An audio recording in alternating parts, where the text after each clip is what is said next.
ഇതൊരു റാക്കറ്റാണ്, sex racket എന്നൊക്കെ പറഞ്ഞ ഈ ലഹരിയുടെ ഒരു റാക്കറ്റാണ്. കേരളം. ഏവർക്കും ക്രിസ്മസ് പുതുവത്സര ആശംസകൾ. നമ്മുടെ ഈ പുതുവർഷങ്ങൾ ആഘോഷങ്ങളെ ലഹരിയുടെ ഒരു ആഘോഷമായി കഴിഞ്ഞ കുറേ വർഷങ്ങളായി മാറിയ കാഴ്ചകൾ നമുക്ക് കാണാൻ കഴിയും. ഇതിലേറ്റവും കൂടുതൽ ഇപ്പോൾ കേരളത്തിൽ ബിവറേജിൽ വിൽക്കപ്പെടുന്ന മദ്യമോ മറ്റുമൊന്നുമല്ല. ഇതിൽ നമ്മുടെ അയൽ സംസ്ഥാനമായ ബാംഗ്ലൂരിൽ നിന്ന് അതുപോലെ മറ്റ് രാജ്യങ്ങളിൽ നിന്ന് ഇവിടേക്ക് വരുന്ന ലഹരി, ഇതിനെല്ലാം ആധാരം സിനിമയിലെ പ്രവർത്തകരും ഒക്കെയാണെന്നൊരു പരാമർശമുണ്ട്. പക്ഷെ കൊച്ചിയിലേക്കാണ് ഇതെല്ലാം ഒഴുകുന്നത്. അത്തരത്തിലുള്ളൊരു കാഴ്ചകളാണ് നമ്മളിന്ന് പരിശോധിക്കുന്നത്. പുതുവത്സരാഘോഷത്തിനായി സംസ്ഥാനത്തേക്ക് വൻ ലഹരിക്കടത്ത്. മലപ്പുറം വാഴക്കാട്ട് 510 ഗ്രാം MDMA-യുമായി യുവാവ് പിടിയിലായി. 2 സിനിമാ നടിമാർക്ക് വേണ്ടിയാണ് മയക്കുമരുന്ന് എത്തിച്ചതെന്ന് പ്രതി മുഹമ്മദ് ഷബി പോലീസിന് മൊഴി നൽകി. ഒമാനിൽ നിന്ന് കരിപ്പൂർ വഴി പാൽപ്പൊടി പാക്കറ്റിലാണ് MDMA എത്തിച്ചത്. കൊച്ചിയിലേക്കും ഗോവയിലേക്കും കടത്താനായിരുന്നു പദ്ധതിയെന്ന് പോലീസ് പറയുന്നു. ഏറ്റവും ഒടുവിൽ ലഭിക്കുന്ന വിവരമനുസരിച്ച് ചെമ്മാട് സ്വദേശി അബു താഹിറിനെ കൂടി കസ്റ്റഡിയിലെടുത്തിട്ടുണ്ട്. ഇത് ഒമാനിൽ നിന്ന് വന്ന പാൽപ്പൊടിക്കകത്ത് നമുക്കറിയാം, സ്വർണ്ണക്കടത്ത് കേരളത്തിലെ ബാലഭാസ്കറിൻ്റെ മരണവും ഈ സ്വർണ്ണക്കടത്തുമായിട്ടുള്ള ബന്ധങ്ങളൊക്കെ നമ്മൾ കഴിഞ്ഞ 1-2 വീഡിയോ ചെയ്തിട്ടുണ്ട്. ഇതുപോലെ തന്നെ സ്വർണ്ണക്കടത്ത് പോലെ തന്നെ ഇപ്പോൾ വളർന്നു വരുന്ന ഒരു സംഘമാണ് ലഹരി മാഫിയ സംഘങ്ങൾ.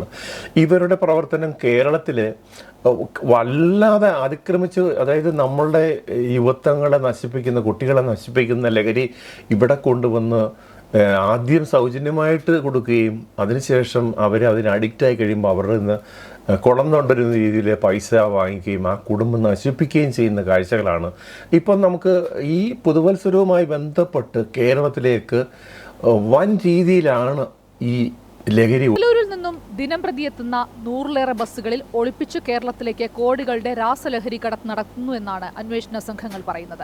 രാസലഹരിയുടെ ഹബ്ബായി മാറിയ ബംഗളൂരുവിൽ ആഫ്രിക്കൻ സ്വദേശികൾ ഉൾപ്പെടെയുള്ളവർ മയക്കുമരുന്ന് കണ്ണിയുടെ ഭാഗമാണ്. ബാംഗ്ലൂരിൽ നിന്ന് നമ്മുടെ ഇപ്പം ബാംഗ്ലൂർ എന്ന് പറയുന്നതല്ല, ബംഗളൂരു, ഇതിൻ്റെ ബാംഗ്ലൂരിൽ നിന്ന് കേരളത്തിലേക്ക് വരുന്ന ചെറിയ നമുക്ക് മനസ്സിലാക്കാൻ കഴിയുന്നത്, ഈ പല ബസ്സുകളിലും നമുക്കറിയാം കുറേ ബസ് സർവീസ് കേരളത്തിലേക്ക് ഇവിടുന്ന് അങ്ങോട്ടൊക്കെ ഉണ്ട്. ഈ ബസ്സിൽ വരുന്നവർക്ക് ടിക്കറ്റ് സൗജന്യമായിട്ട് കൊടുക്കും. അതുപോലെ തന്നെ ഇവർക്ക് ഈ ലഹരി ഉപയോഗിക്കാൻ കൊടുക്കും, കുറച്ച് ക്യാഷ് കൊടുക്കും. ഇതൊക്കെയാണ് ഇതിലേക്ക് ഈ കുട്ടികളെ, കോളേജ് കുട്ടികളൊക്കെയാണ് അല്ലെങ്കിൽ സ്റ്റുഡൻസൊക്കെയാണ് ഇതിൽ ഈ ക്യാരിയറായിട്ട് ഇത് കൊണ്ടുവരുന്നതെന്നുള്ളതാണ് ഏറ്റവും വലിയ അപകടകരമായ കാര്യം. അശോക ബസിന്റെ കണ്ണൂരിലെ പാർസൽ ബുക്കിംഗ് ഓഫീസിൽ മാർച്ച് 7 പുലർച്ചെ പോലീസ് സംഘം കാത്തുനിന്നത് ഒരു കള്ളക്കടത്ത് സംഘത്തെ തേടിയായിരുന്നു.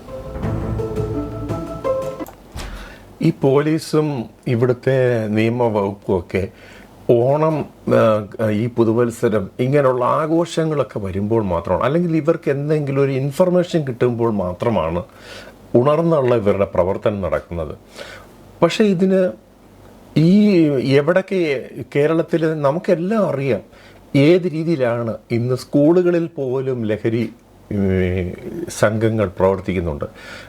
സ്കൂളിൻ്റെ പരിസരത്തുള്ള മിഠായി കടകളൊക്കെ ഈ ചെറിയ രീതിയിൽ ഇങ്ങനെ പലയിടത്തും പിടിക്കപ്പെടുന്നുണ്ട്. അതുപോലെ എന്തിന് സ്കൂളിൽ എനിക്ക് തന്നെ ബോധ്യപ്പെട്ട കാര്യമാണ്, നമ്മൾ ലഹരി വിരുദ്ധ ക്ലാസ് സംഘടിപ്പിക്കുമ്പോൾ പെൺകുട്ടികൾ പോലും ഇവിടെ അടുത്ത സ്കൂളിൽ ഇതിന് അഡിക്റ്റായിരിക്കുന്ന കാഴ്ച നേരിൽ കണ്ടതാണ്. നമുക്ക് ലഹരി വിരുദ്ധ ക്ലാസ്സുകളൊക്കെ ഞങ്ങൾ നടത്തിയിട്ടുണ്ട്, പല സംഘടന രീതിയിലുള്ള പല ക്ലാസ്സുകൾ നടത്തിയിട്ടുണ്ട്.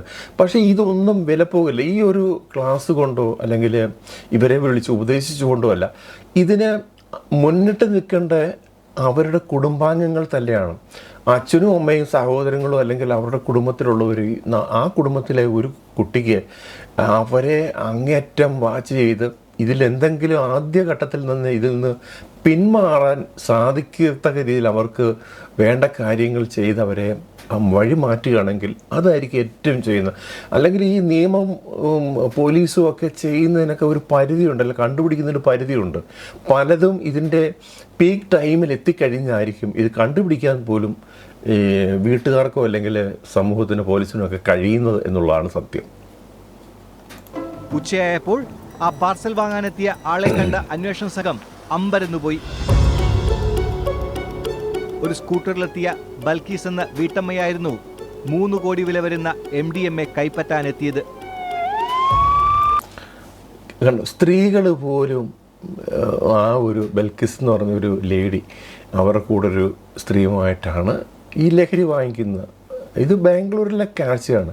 കേരളത്തിൽ ഇന്ന് ഏറ്റവും കൂടുതൽ സിനിമാ പ്രവർത്തകരുടെ ഇടയിൽ നമുക്കറിയാം, 3-4 മാസം മുമ്പ് ഒരു പാർട്ടിയുമായി ബന്ധപ്പെട്ട് കൊച്ചിയിൽ നടന്ന കേസുകളൊക്കെ നമുക്കറിയാം. ലഹരിയുമായിട്ട് ബന്ധപ്പെട്ട് സിനിമ നടിയുടെയും മറ്റു പലരുടെയും പേരുകളൊക്കെ വന്നിട്ടുണ്ട്. അതൊക്കെ കേസുകളൊക്കെ ഇങ്ങനെ നടക്കുന്നുണ്ട്. പക്ഷേ ഈ പുതുവത്സരം വരുമ്പോൾ എത്ര കഴിഞ്ഞാണ് ഇട്ടാലും ഈ ബീച്ചുകളിലൊക്കെയുള്ള ഫെസ്റ്റുകളും അതുപോലെ തന്നെ സംഘടിപ്പിക്കുന്ന ഈ വൻ ഹോട്ടലുകളിൽ, സ്റ്റാർ ഹോട്ടലുകളിലൊക്കെ ആർക്കും എത്തിപ്പെടാൻ പറ്റാത്ത രീതിയിലുള്ള ലഹരി അവിടെ നേരത്തെ അവിടെ കൊണ്ടുവരികയും അവിടെ വൻ തുക വാങ്ങിച്ചുകൊണ്ട് ഇവർ ഈ ലഹരി കച്ചവടം നടത്തുകയും ചെയ്യുന്ന ഒരു പരസ്യമായ രഹസ്യമാണ്. എന്നാലും ഇതൊക്കെ പിടിക്കപ്പെടുന്നത് കേവലം തുച്ഛമായ കാര്യങ്ങൾ മാത്രമേ വെളിയിൽ വരുന്നുള്ളൂ, അല്ലെങ്കിൽ പിടിക്കപ്പെടുന്നുള്ളൂ.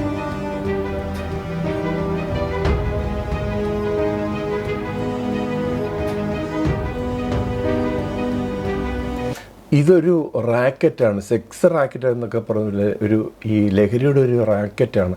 ഇതിൽ ഏതെങ്കിലും രീതിയിൽ നമ്മുടെ കുട്ടികൾ അകപ്പെട്ട് കഴിഞ്ഞാൽ അവരെ ഒരു കേസിലൊക്കെ പെട്ട് കഴിഞ്ഞാൽ പിന്നെ അവർക്ക് ഇതൊരു ലൈസൻസ് ആകുന്ന ഒരു കാഴ്ചയാണ്. പിന്നെ അവർ ഇതിൻ്റെ ഒരു ചെയിനായിട്ട് തുടർ കേസുകളിലൊക്കെ പെടുന്ന കാഴ്ചകളുണ്ട്. പക്ഷേ ഇതിനൊക്കെ ഒരു നിയമത്തിലെ മാറ്റങ്ങൾ വരുത്തി ഇവരെ ഇതിൽ നിന്ന് പരിപൂർണമായി മാറ്റുന്ന ഒരു നിയമമോ അല്ലെങ്കിൽ ഇവർക്ക് കടുത്ത ശിക്ഷ കൊടുത്തുകൊണ്ടോ ഉള്ള നിയമ മാറ്റങ്ങളോ ഒന്നും നാം കാണുന്നില്ല. അതൊക്കെ വരേണ്ടത് അത്യാവശ്യമാണ്. 1 കിലോയിലേറെ MDMA പിടികൂടിയ കേസിൽ 2 പ്രതികൾ പിടിയിൽ. അറസ്റ്റിലായ മുഹമ്മദ് ഷബീബിനെ പോലീസ് ചോദ്യം ചെയ്തു. മുഹമ്മദ് ഷബീബിന്റെ നിർദ്ദേശപ്രകാരം MDMA എത്തിച്ച അബു താഹിറിനെ പോലീസ് കസ്റ്റഡിയിലെടുത്തു. 2 നടിമാർക്ക് വേണ്ടിയാണ് MDMA കൊണ്ടുവന്നതെന്നാണ് മുഹമ്മദ് ഷബീബിന്റെ മൊഴി. ഇതെല്ലാം സിനിമ ഫീൽഡിലെ പണ്ട് മുതലേ ഉള്ള ആരോപണങ്ങളാണ്. ഈ ലഹരി ഉപയോഗവും അതുപോലെ സ്ത്രീ പീഡനങ്ങളൊക്കെ. ഇതിനൊന്നും ഒരു തടയിടാൻ നമ്മുടെ കേരളത്തിൽ നിന്നല്ല ഇന്ത്യയിൽ എങ്ങും ശാശ്വതമായ ഒരു പരിഹാരം ഇതിന് കണ്ടെത്താൻ കഴിഞ്ഞിട്ടില്ല. പക്ഷേ ഈ വരുന്ന ദിവസങ്ങളിൽ നമ്മളുടെ പുതുവത്സരവും ഈ ലഹരി ഉപയോഗിച്ചുകൊണ്ടുള്ള കാര്യങ്ങളും പോകുമ്പോൾ ഇതെല്ലാം നിരത്തുകളിൽ സംഭവിക്കുന്ന ഇന്ന് രാത്രികാലങ്ങളിൽ നടക്കുന്ന ഏതാണ്ട് 60% അപകടങ്ങളും ഒരുപക്ഷെ ലഹരി ഉപയോഗമായിരിക്കാം എന്നും നമുക്ക് സംശയിക്കേണ്ടിയിരിക്കുന്നു. ഇവരുമായി ഇടപാട് നടത്താനായത്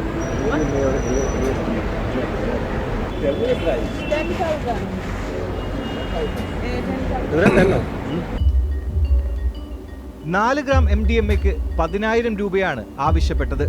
വിലപേശി 3000-ലെത്തിച്ചു. പണം നൽകിയ ശേഷമാണ് മയക്കുമരുന്ന് കൈവശമുള്ള യുവതിയുടെ അടുത്തേക്ക് കൊണ്ടുപോയത്. സംസാരിക്കുന്നതിനിടെ പതിയെ സാധനം കൈമാറുന്നു. ആഫ്രിക്കൻ ലേഡീസാണ് ഇവിടെ വന്ന് നമ്മൾ ടൂറിസ്റ്റുകളെയൊക്കെ ആകർഷിക്കുന്ന പല പരിപാടികളും സർക്കാർ ചെയ്യുമ്പം ഇതിനിടയിൽ കൂടി കടന്നുകൂടുന്ന ഇതുപോലുള്ള സ്ത്രീകൾ ഇവിടെ വന്നിട്ട് 4 ഗ്രാം MDMAക്ക് 10,000 രൂപ. ഇന്ന് കേരളത്തിൽ പിടിച്ചേക്കുന്നത് 550 ഗ്രാം MDMA ആണ്. അപ്പം നമ്മളൊന്ന് ആലോചിച്ച് നോക്കണം അതിൻ്റെ വാല്യൂ എത്ര വരും എന്നുള്ളത്. ഇപ്പം ഇതുപോലുള്ള ഈ ലഹരി മാഫിയകളുടെ പ്രവർത്തനം കേരളത്തിലെ യുവതലമുറയെ വൻ നാശത്തിലേക്ക് നയിക്കുകയാണ്. നാം, നമ്മുടെ കുടുംബവും നമ്മുടെ സമൂഹവും ഇതിനെതിരെ ഉണരേണ്ടത് അത്യാവശ്യമാണ് എന്ന് മാത്രം പറഞ്ഞുകൊണ്ട് ഏവർക്കും വീണ്ടും ക്രിസ്മസ് പുതുവത്സര ആശംസകൾ നേർന്നുകൊണ്ട് നിർത്തുന്നു. നന്ദി, നമസ്കാരം.